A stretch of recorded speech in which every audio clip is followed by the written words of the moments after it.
Muy buenas. Vamos a dar paso hoy a una serie de conferencias sobre la historia de las vacunas. Un tema de verdadera actualidad en febrero de 2021 en el que todo el mundo, y entre todo el mundo también España, estamos pendientes de que nos vacunen para ver si de esta manera acabamos con esta distopía pandémica y podemos volver a una vida relativamente normal.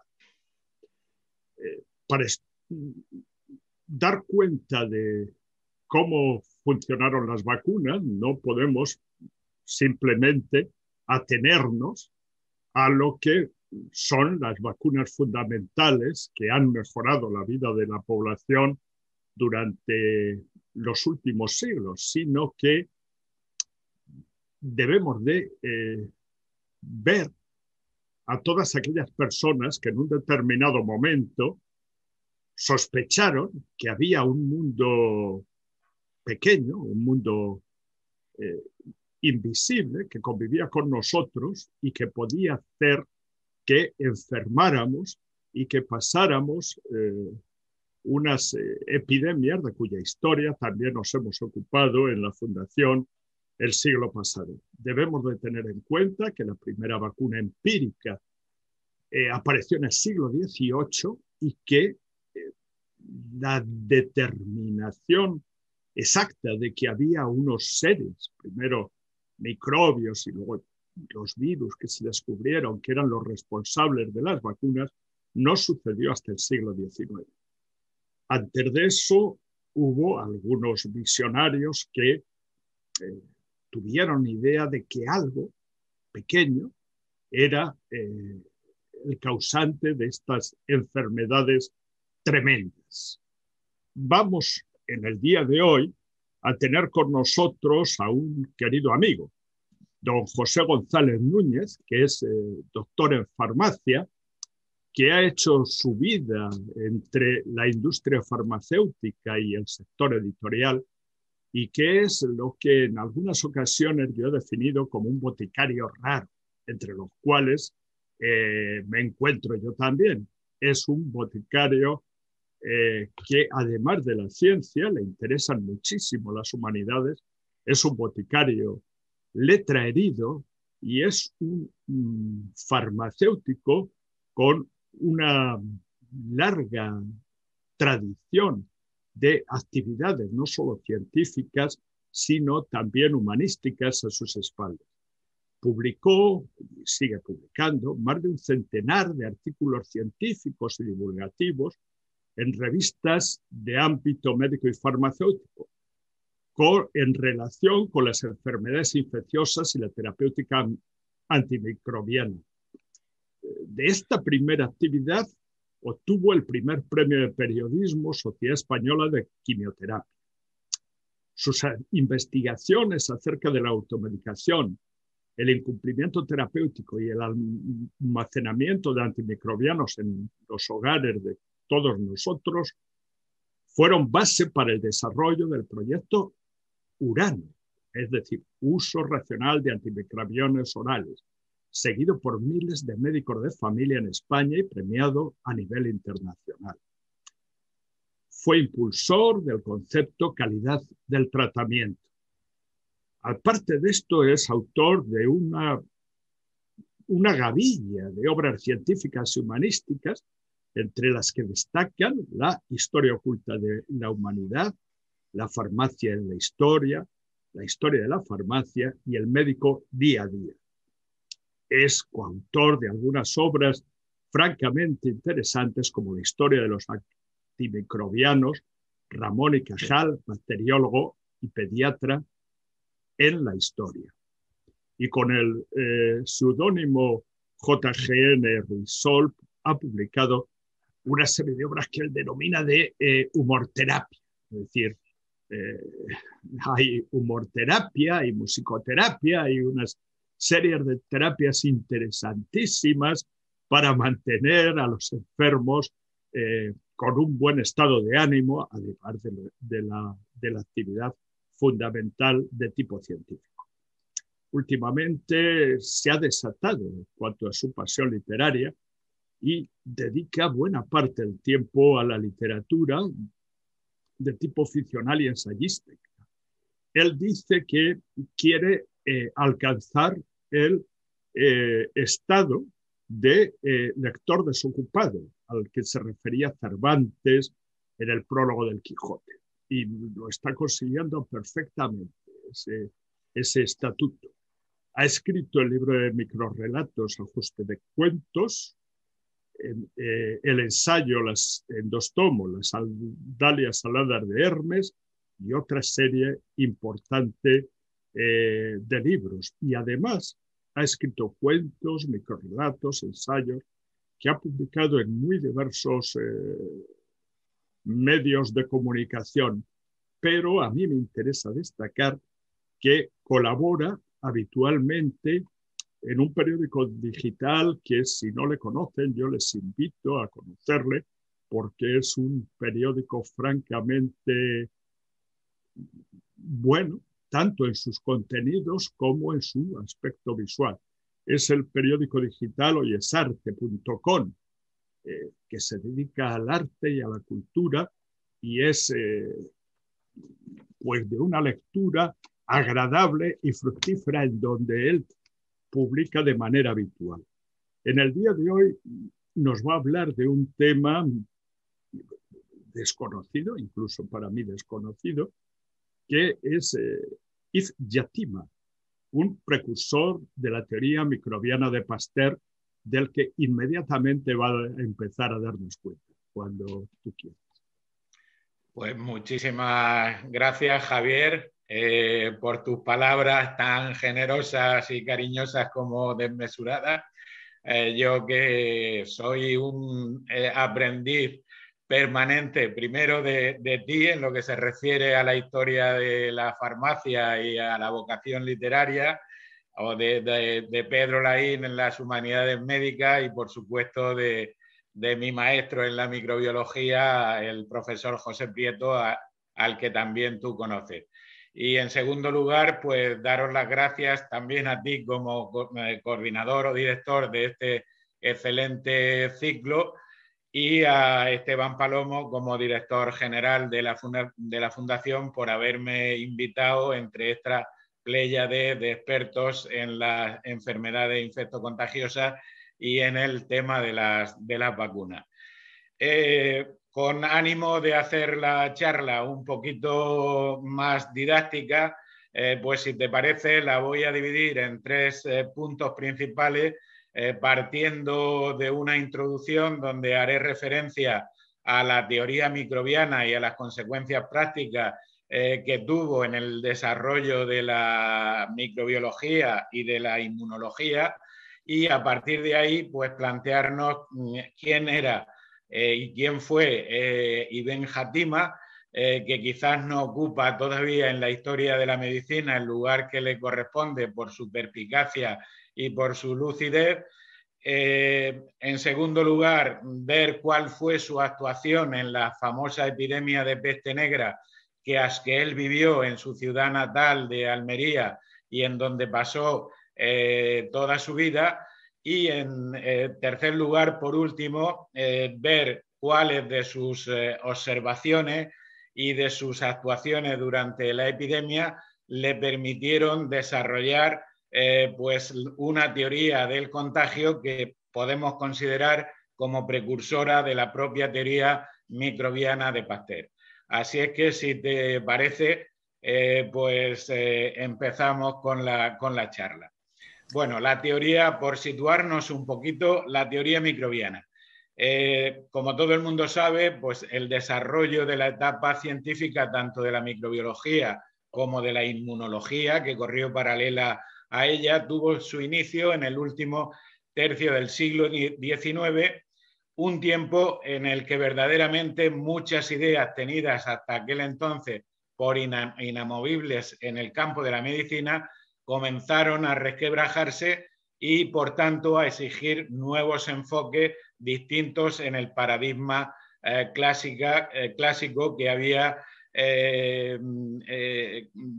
desarrollado la medicina y los médicos hasta entonces. En ese nacimiento y evolución de ambas disciplinas científicas, pues tuvo un papel trascendental, decisivo, en el establecimiento de la teoría microbiana, o como él la denominó, teoría germinal de las enfermedades infecciosas, por parte del químico francés Louis Pasteur, apoyada tanto en sus propios trabajos experimentales como en los del famoso médico alemán, descubridor del bacilo de la tuberculosis, Robert Koch.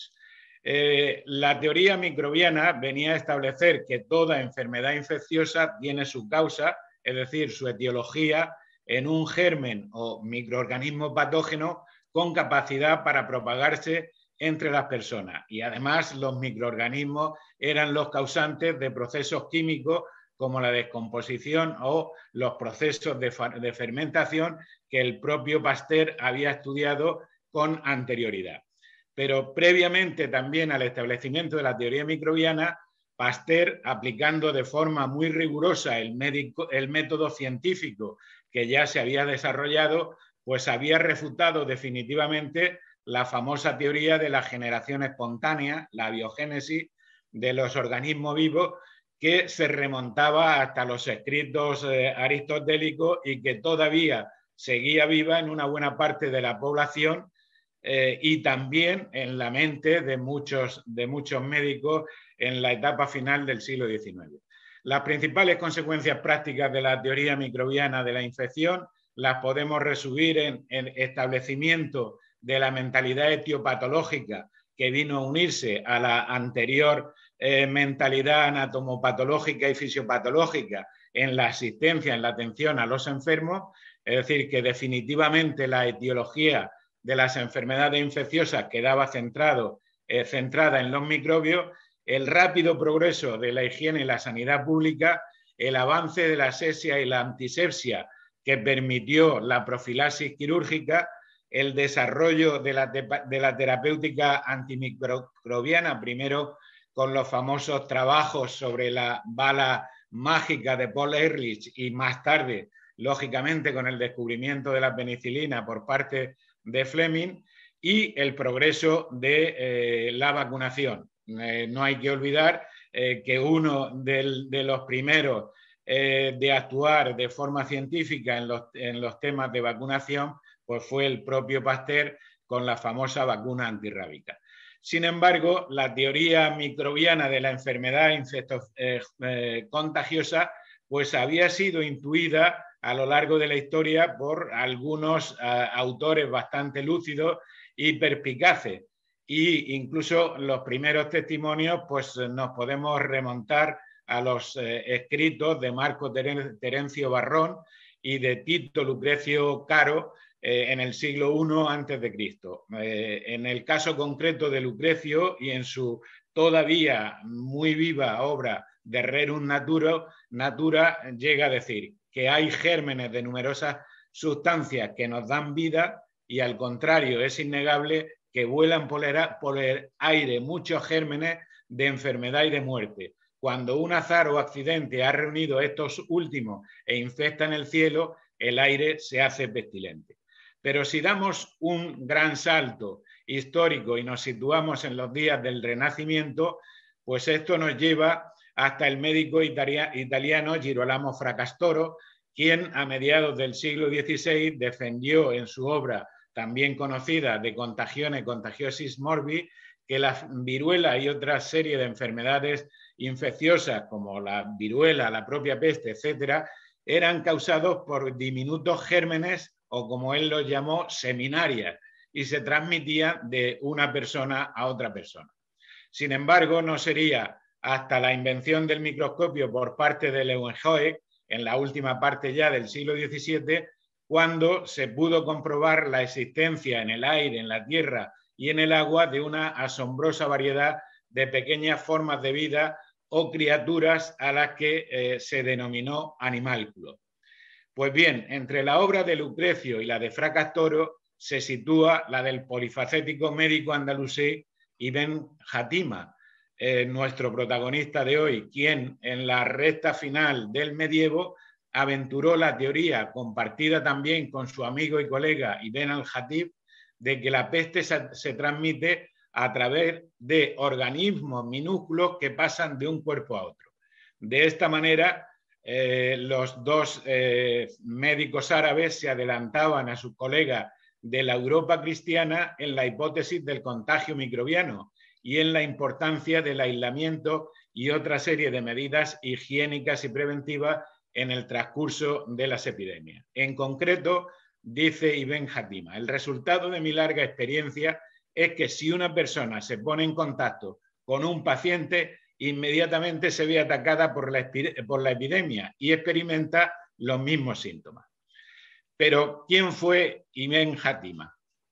Pues la verdad es que existen pocos datos biográficos acerca de Hamad Ibn Játima. Los comentarios más extensos acerca de su vida y de su quehacer se deben al polígrafo contemporáneo y amigo suyo Ibn al-Jatib y a los historiadores árabes posteriores Ibn al-Qadi y al-Makari.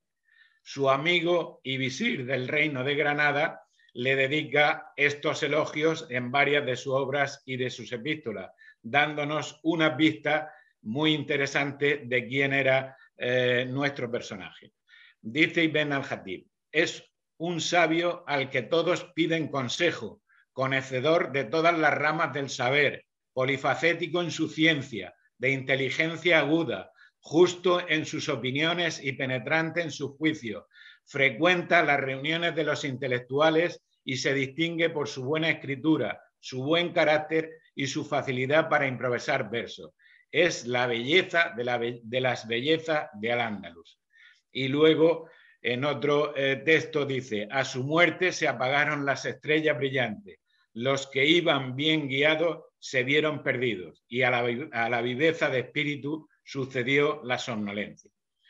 Bien, aunque no existe un acuerdo generalizado, los estudios más recientes, entre los que se encuentran los del profesor de la Universidad de Almería, Jorge Lirola, señalan como la fecha más probable de su nacimiento en Almería la del año 1300 y la de su muerte habría ocurrido hacia el año 1369. No se tiene noticia de que tuviera descendencia, pero sí se tiene noticia de un hermano suyo, también excelente escritor, muerto prematuramente y en el transcurso de la epidemia de peste negra, como posteriormente veremos.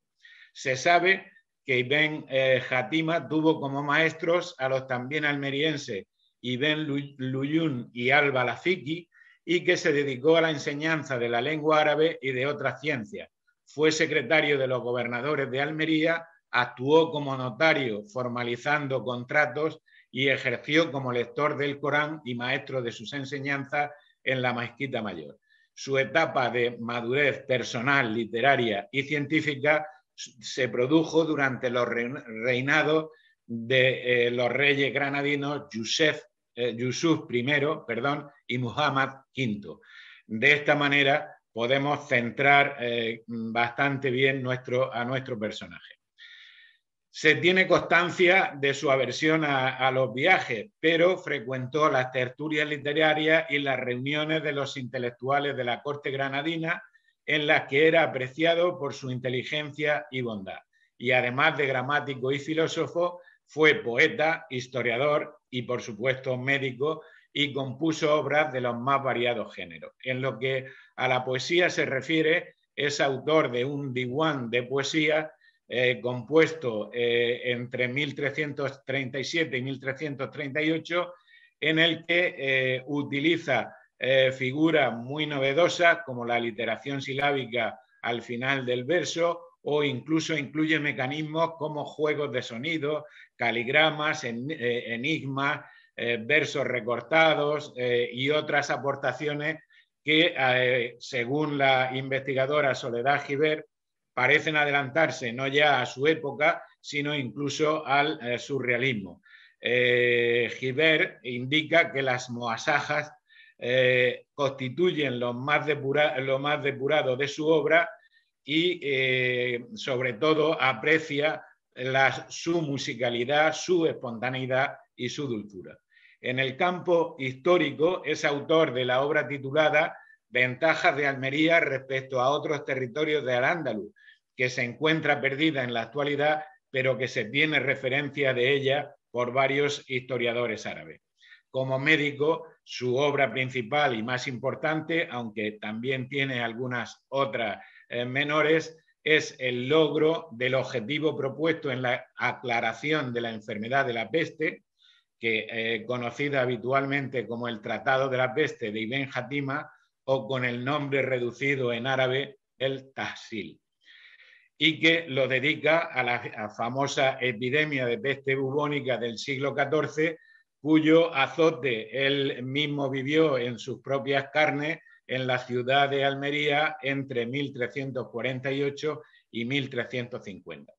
De la obra se conocen 3 manuscritos, el principal de los cuales es el que se conserva en la biblioteca del monasterio de San Lorenzo del Escorial y que ha sido traducido recientemente,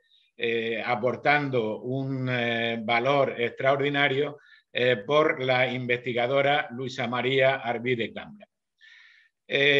Ni qué decir tiene que Ibn Játima era conocedor de la doctrina hipocrática acerca de la salud y de la enfermedad, y él se muestra también como un galenista convencido en el sentido de que es el equilibrio humoral entre los distintos humores,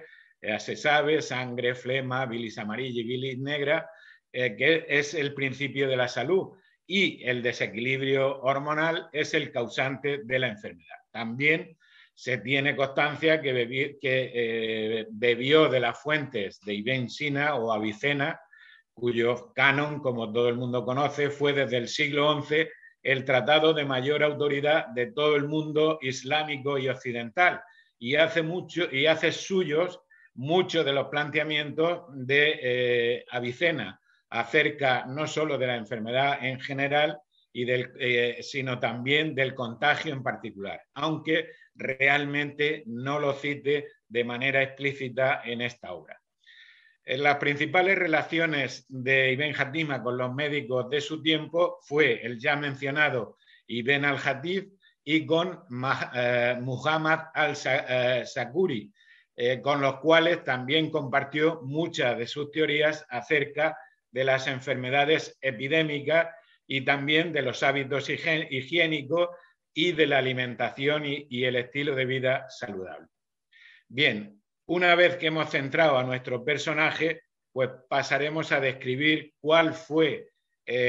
cómo se desarrolló el azote de la peste negra en Almería y el pensamiento de Ibn Játima acerca de ello. Como es bien conocido, a la peste negra o muerte negra se le atribuye el principio de la unificación microbiana del mundo, pues asoló los 3 continentes conocidos hasta entonces, Europa, Asia y África, y cambió el orden social, económico, político y cultural del mundo, marcando un nuevo rumbo en la historia de la humanidad. De acuerdo con el gran historiador árabe Ibn Khaldun, la terrible peste se desató contra la humanidad tanto en Oriente como en Occidente, asolando los países y llevándose parte de nuestra generación. Su oleada destruyó numerosos logros de la civilización. Pueblos y casas se vaciaron, las ciudades se despoblaron, dinastías y tribus se debilitaron, la faz del mundo habitado cambió. Según los cronistas cristianos, después del diluvio no hay noticia de una calamidad igual, apostillaban muchos de ellos. Al parecer, la epidemia, que bien podría haberse iniciado durante los años anteriores, durante la década de los 30 y primera parte de los años 40 del siglo XIV en la región central de Asia, se extendió muy rápidamente y despiadadamente a partir de 1347 a través de la llamada Ruta de la Seda, desde Cafa hasta Constantinopla, y desde allí pues se expandió por todo el territorio europeo, las islas mediterráneas y el norte de África. En los 3 años siguientes, es decir, hasta 1350, se calcula que mató a más de 20 millones de personas en el Viejo Mundo, aunque probablemente en la China, India y el Asia Menor el desastre demográfico fue todavía mayor. Como afirmaba el epidemiólogo Joaquín Villalba en su conocida epidemiología, en muchos lugares por los que pasó la peste no dejó ni siquiera la mitad de los vivientes. Considerando la opinión de Antonio Carreras y otros estudiosos del tema, la peste se habría introducido en España a finales del invierno de 1348 por los puertos del Mediterráneo, sobre todo de la costa catalana y balear. Hay crónicas de la época que afirman que Barcelona perdió la mitad de la población y Mallorca todavía más. Desde estos puntos geográficos, la peste se expandió rápidamente por todo el litoral y el interior de la península ibérica. Corría ya el mes de junio de 1348 cuando la peste bubónica atracó en el puerto de Almería, uno de los principales puertos del Mediterráneo desde el siglo XI, a bordo de alguna nave procedente de Mallorca o quizás de alguna de las ciudades del norte de África que mantenían relaciones comerciales con Almería. Pronto se propagó por sus calles y por sus arrabales, atravesó la muralla de la ciudad y se extendió como un reguero de pólvora por todo el reino de Granada y mostró su virulencia hasta finales del invierno de 1350.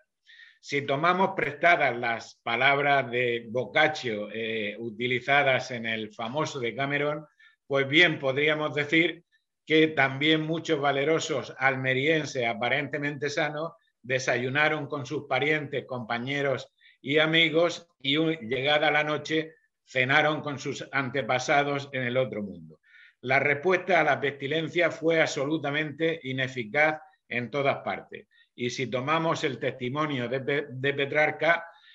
cuenta que los médicos quedaban estupefactos sin dar respuesta alguna, los historiadores permanecían mudos y los filósofos se encogían de hombros y guardaban silencio. Por eso no es de extrañar que el refrán castellano que aseguraba que lo más prudente era huir luego, lejos y por largo tiempo, resonara con fuerza en los oídos de la gente. Sin embargo, esta no fue la actitud de Ibn Játima. Ni siquiera en los peores días de la epidemia se alejó de su ciudad, siempre trató de dar respuesta acerca de las causas del mal bubónico y en base a sus agudas observaciones clínicas propuso consejos prácticos para protegerse del mismo y evitar su propagación, aunque lamentablemente no pudo evitar la muerte de su propio hermano. En febrero de 1349, cuando todavía no se había producido el pico de la epidemia en Almería, que se produjo hacia la primavera, hacia mayo de ese mismo año, escribió su Tratado de la Peste, motivado, según él mismo cuenta en la introducción del libro, para dar respuesta a las preguntas que un amigo suyo, al que no le podía negar nada, le planteó en relación a la epidemia pestífera. Y divide el libro en 10 cuestiones principales, de las cuales las 6 primeras son las puramente médicas y las 4 restantes son de índole religiosa. El segundo punto a tratar, después de haber hablado de cómo se desarrolló la peste negra, fue la capacidad de observación de Ibn Játima y su perspicacia como médico preventivista. Ibn Játima podemos decir que fue un adelantado a su tiempo y en varios aspectos predijo algunas de las teorías y descubrimientos científicos que tuvieron lugar en los siglos XIX y XX. El más importante de ellos es su anticipación de la teoría microbiana de la enfermedad infecciosa, que es el tema que hoy nos ocupa, al plantear que los vapores o vaos infectados por organismos minúsculos invaden el cuerpo de la persona afectada, causándole la enfermedad, y que estos vapores se transmiten de unos individuos a otros a través del aire que se respira y del contacto con los enfermos. El médico almeriense apostilla que tanto la ciencia como su propia experiencia testimonian todo esto, lo que él dice, asegurando lo siguiente: el origen y la raíz de esta calamidad es la alteración del aire y su cambio o transformación de su naturaleza primitiva a una segunda naturaleza. No hay nada que altere y cambie más el aire hacia la putrefacción y la corrupción de los vapores que se desprenden de los enfermos afectados por esta enfermedad, especialmente de la respiración de los enfermos cuando mueren por tener arraigados en sus cuerpos la corrupción y la putrefacción, pues se trata de vapores nocivos, putrefactos y tóxicos, que si alguno de los que tratan y tienen contacto con estos pacientes los inhalan con asiduidad, dejan huella y en ellos y estos se contagian con la misma enfermedad en la medida de su predisposición y la celeridad de su reacción y resistencia. Hago énfasis en estas palabras por lo que a continuación comentaré. Y de la misma forma que el daño proviene de los alientos de los enfermos cuando respiran, así también proviene de los vapores que emanan de sus cuerpos, aunque no estén bajo su influencia ni sean susceptibles de ellos y del uso de sus vestidos y de las ropas de las camas en las que pasan el periodo de la enfermedad. De las palabras de Ibn Játima se puede establecer también una cierta idea, o se puede deducir una cierta idea del sistema inmunitario y de las diferentes respuestas individuales en función del mismo. Junto con lo anteriormente expuesto en la respuesta a lo que es la cuestión 4 del Tratado de la Peste, puede leerse lo siguiente: a muchas personas con predisposición a los vapores